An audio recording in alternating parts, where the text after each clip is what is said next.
This is the positive part of the book. Not saying that the other was negative, but this is dealing with how to become more positive, to really move forward, looking forward to your life. So we're going to talk about finding your happy place, self-talk, charity work, gratitude, some negatives you might have and how to let go of them, and taking some risks. Let's start. Finding your happy place. Everyone has their happy place. It may be an activity you do or a place you love to be in. And during grief, finding your happy place makes a massive difference, because being in your happy place brings joy and solace. I once asked a friend of mine who'd been widowed what she believed was the best advice she could give me, and she said, "Find something to do every day that makes you happy." So try to discover what your happy places are. Sometimes your happy place might include spending time with certain people, because in their company you find happiness. I love the lake near my house. Sitting there and watching the ducks and turtles brought me peace. The surroundings were beautiful, and it reminded me that life was good. Loss is consuming, and finding time to be happy is difficult, but even if you only have a few minutes a day, it is beneficial. There is so much sadness underneath your smile, and respite changes your energy. Your happy place may be lying on the couch eating chips and watching a favourite movie, or reading a great book. Surfing the net is fun, as is buying something for yourself. Write down all the happy places you have and endeavour to do at least one each day. Your loved one would not want you to be miserable every hour of the day. The more times you visit your happy place, the better you will feel. Of course, you are not happy. Your life has changed, and every day it is filled with sadness. But regardless, try to find a little small place of happiness. Nothing alters your past and even your present, but you can add happy times into every day. Momentary happiness, like being with your best friend, watching the stars, petting your dog, or laughing, will lighten your day. Although they are fleeting minutes in a long day, they serve to shift your energy, at least for a short time. There is nothing wrong with being happy after losing your loved one. It is fine to grieve, but it is also fine to be happy. They are not exclusive of each other. You have to survive on earth, and being happy does not negate the terrible feelings of loss you have. It's just time out. I try and enjoy whatever came my way. I smiled when I went out and kept my sense of humour. Although I was grieving, I endeavoured to be joyful and spread happiness with others. Being mindful of the beauty of life kept me from staying a victim. People also find it easier to spend time with you when you make this effort. Of course, some days I was a total blubbering mess, but then I made jokes about it. Self-talk.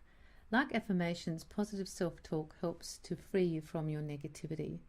Tell yourself all the good and encouraging words you can think of. I told myself I could do this, and I said, every day, in every way, I'm getting better and better. I told myself I was healing and that my strength was increasing, and when I became frightened, I calmed myself down. In that way, your inner voice eventually becomes your outer world. Investing in positive self-talk is like being your own fan club. While you are trawling through the first few weeks and months, you need to find a way out of the tunnel. Grief is consuming and rather negative experience. By replacing your thoughts with hope and faith, you can move forward. Perhaps you don't feel strong, yet bit by bit, focusing on becoming the way you want will help you in your progress.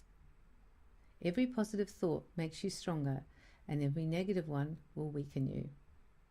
When you find your self-talk to be too negative, stop it. Throw out those thoughts and replace them with other happier ones. Initially, it may seem false and like you are almost pasting them onto your life, but those words will build up in your world and slowly change your life. Coping has a lot to do with your perception of being able to cope. Self-talk of encouragement forms a firm foundation within you, and the more you do it, the greater the effect. Be your best friend and parent, showering yourself with positive words of love and hope. You might consider doing charity work. I read an article about a lonely widow, and his solution to his predicament was that he said the only thing that saved him was devoting time to helping others. It gave his life meaning and healed him. Charity work may be something you can consider. The benefits are twofold. You give support to others and you contribute to society. It also keeps you from focusing solely on your own life and you make new friendships sometimes. When you do things for other people, you fill your heart with love. Try to find a charity that suits you. Some people like to work with people, while others prefer animals or office work. There are countless ways to become involved, and you may find it gives your life another dimension. Our greatest happiness comes from giving love and doing for others. Now that your loved one has gone, this fulfills it to a degree. Part of losing a partner is the aimlessness of life. They were your focus, and you probably tried to do many things for them. With them gone, there is a void. Charity work may fill that void just a little bit. Gratitude and counting blessings. Keeping positive is difficult during loss. It seems strange to be trying to think of how wonderful life is when you feel desperately unhappy and sad. But every positive thought alters the way we feel, and even amidst the doom, it does help. Try to focus on the happy parts of the day, a lovely lunch, the birds singing, and a call from a friend, additions to your day. The deep and sad longing you feel is there, but interrupted by these pieces of joy. Even on the dark days, positive thoughts are possible. Your life has changed and you are changed. But beauty still exists regardless, and love abides. Loss is crippling, but being grateful and counting your blessings adds to your healing. I count my blessings every day. Some days are filled with tears and sadness, but I continue to focus on my gratitude list. And by placing my energy in positive places, I feel it heals me on some level. You are not only the loss, it is simply an experience you are also going through. The more you embrace gratefulness, the stronger you become, and the more light in your world. Loss is a slow and dark energy, whereas positive thoughts are light and uplifting. You also create balance in your imbalance. Although loss permeates through you, it is a changing state. Laughter can fill your days again, and you can be happy once more.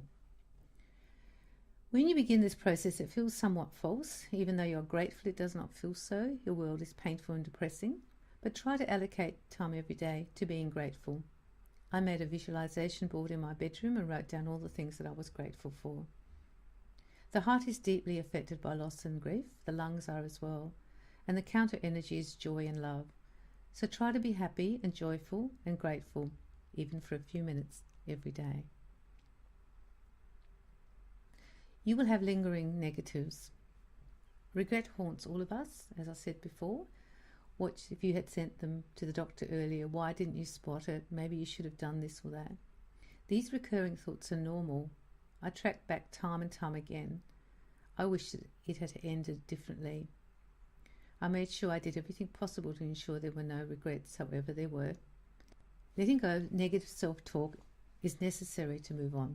The past is over, and no amount of second-guessing changes the outcome. Obsessing is common, but fruitless. Love and good intentions are far more important. Your intention was pure, and you have to forgive yourself. Many people do have regrets. Death is a traumatic event, however it happens. Rarely is the passing without sad and cruel outcomes.